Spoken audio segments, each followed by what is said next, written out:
Yuk ngobrol sehat bareng saya, Dr. Kualibrana SPOG, agar hidup lebih sehat, semangat, dan bermanfaat. Kali ini kita akan ngobrol masalah sesuatu yang banyak ditanyakan oleh pasien saya di saat mereka sudah menikah tapi masih ingin menunda untuk tidak terburu-buru hamil atau mempunyai anak. Nah, para sahabat sehat, bolehkah seseorang yang sudah menikah tapi belum kepingin punya anak, jadi belum pernah hamil, tapi ingin menunda kehamilannya dengan mengikuti salah satu metode KB?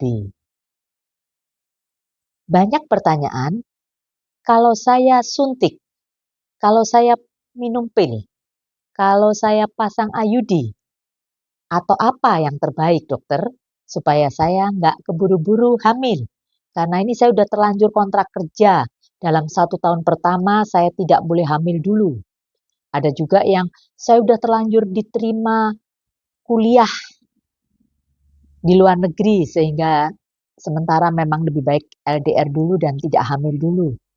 Apapun alasannya, kalau ingin menunda kehamilan, dalam hal ini saya beri garis bawah terlebih dahulu hanya untuk pasangan yang sudah menikah loh ya. Jadi nggak boleh kalau belum menikah, ya udah KB dulu.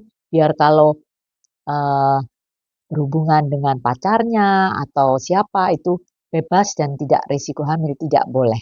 Ini yang dalam konteks ngobrol kita, ngobrol sehat siang hari ini adalah bagi pasangan yang sudah menikah resmi tetapi masih ingin menunda kehamilan karena berbagai alasan tadi, itu dengan menggunakan salah satu metode KB.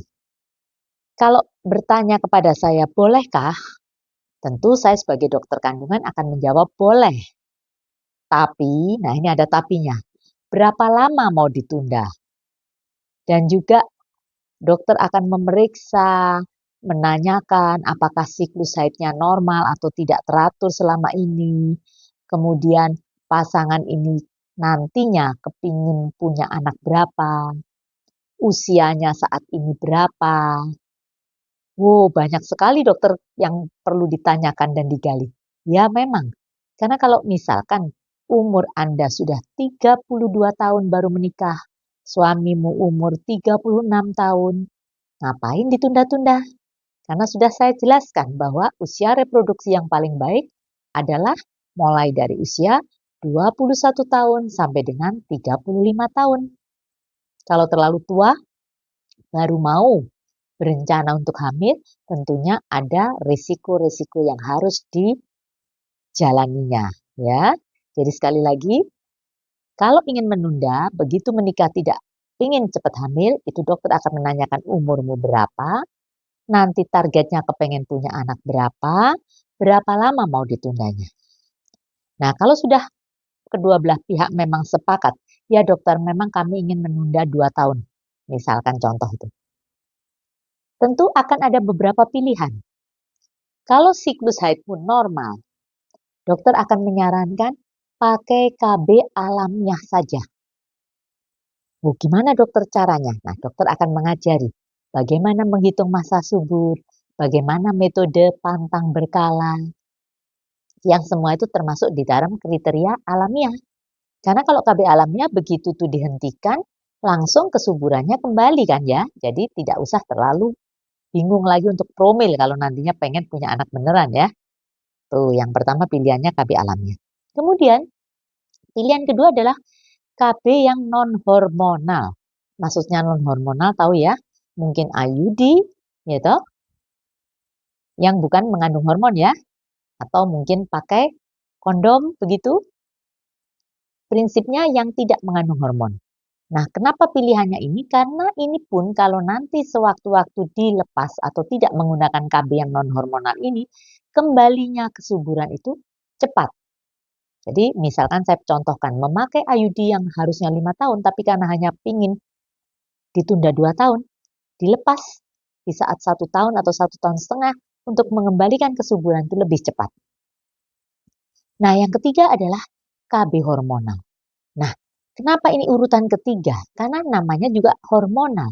Disinilah mengandung hormon progesteron atau bahkan ada yang hormon progesteron dan estrogen yang bisa merubah siklus haid menjadi tidak teratur, ya. Tapi justru ini urutan ketiga yang paling sering dipakai. Banyak pasien datang kepada saya di saat dia sudah menikah 2 tahun, dia bilang, di awal pernikahan dulu saya pernah suntik dokter 2 kali. Artinya 3 bulan 2 kali, berarti 6 bulan kan. Tapi sampai sekarang saya udah nggak suntik lagi. Dan ini sekarang saya memasuki sudah pernikahan tahun kedua mau ketiga. Sudah hampir 3 tahun, kok nggak hamil-hamil. Nah, sudah saya katakan di depan, karena KB hormonal itu merubah hormon, merubah siklus haidmu. Sehingga tidak terjadi ovulasi atau keluarnya sel telur menjadi terganggu. Otomatis mengembalikan kesuburannya lebih lama. Nunggu siklus haidnya normal dulu. Ada pasien setelah lepas KB suntik 6 bulan juga masih kacau, nggak haid atau bahkan haid yang banyak berkepanjangan dan sebagainya. 1 tahun pun kadang masih ada yang kacau. Masa dokter segitu lamanya? Iya memang tiap orang berbeda-beda. Tapi secara umum itu ada yang 6 sampai 12 bulan baru teratur, tapi ada bahkan yang sampai 2 tahun baru siklusnya teratur. Otomatis kalau rencana semula hanya menunda 2 tahun, Anda pakai KB suntiknya tadi setahun, ternyata 2 tahun aja belum beres siklus haidnya, menjadi sudah memasuki tahun keempat kan, akhirnya promil. Oleh sebab itu saya sering menyarankan kalau memang sudah diniati menikah dengan umur dewasa yang sudah bagus untuk usia reproduksi. Jadi saya contohkan menikah yang perempuan usia katakanlah 24, suaminya usia 26 apa 27, itu kan memang fase-fase yang paling bagus untuk usia reproduksi, ya nggak usah ditunda. Kalau Tuhan izinkan diberi rezeki, hamil, ya bersyukur ya.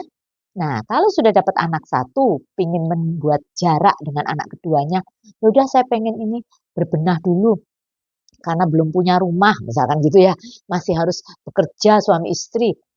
Anak satu saya pengen nanti anak kedua di saat anak pertama saya sudah umur 5 tahun. Nah, ini beda, ya beda karena sudah teruji pernah terbukti punya anak.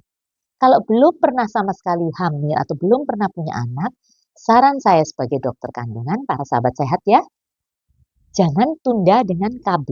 Tapi kalaupun harus ditunda, KB alamiah saja. Itu pilihan pertama. Pilihan kedua baru KB non hormonal. Baru yang ketiga itu KB hormonal dengan segala konsekuensinya. Nantinya untuk mengembalikan lagi siklus haidnya menjadi siklus yang bagus, yang normal. Setelah itu baru bisa promil ya. Jadi jelas ya para sahabat sehat. Yang paling penting kalau Anda ingin memilih salah satu jenis KB di saat Anda belum pernah hamil, harus konsultasi dengan dokter ya. Agar apa? Pilihannya tepat ya. Jadi kalau pilihannya tepat, suami istri itu datang ya. Jadi kita konseling itu komunikasi, informasi, edukasi, KIE itu dokter selalu saya menyarankan suami istri. Dijelaskan semua, pilihannya ini saja. Sudah tahu resikonya ini, manfaatnya ini, efek sampingnya ini. Dan kalau tetap pilihan memilih salah satu, di kemudian hari tidak ada penyesalan, tidak ada saling menyalahkan. Suaminya mengatakan, loh kamu kan dulu sudah saya kasih tahu, nggak usah KB. Istrinya nyalakan, loh kan kita belum persiapan, ya bla bla bla bla. Jadi sampai terjadi mungkin pertengkaran. Jangan sampai ya para sahabat sehat. Jadi ngobrol santai kita pada siang hari ini, ngobrol sehat bersama saya Dr. Pua tentang sesuatu hal yang ringan-ringan saja tapi sering kali membuat kegalauan, yaitu bolehkah ikut KB sebelum pernah hamil? Atau pertanyaan ini dibalik, kalau belum pernah hamil, bolehkah ikut KB? Tapi sekali lagi ini disclaimer-nya adalah untuk pasangan yang sudah menikah ya. Tidak diperuntukkan untuk mereka yang belum menikah. Saya rasa begitu, kita akan ngobrol lagi di lain kesempatan tentunya. Tetap di channel ini yaitu Ngobrol Sehat bersama Dr. Pua Librana SPOG. Salam sehat.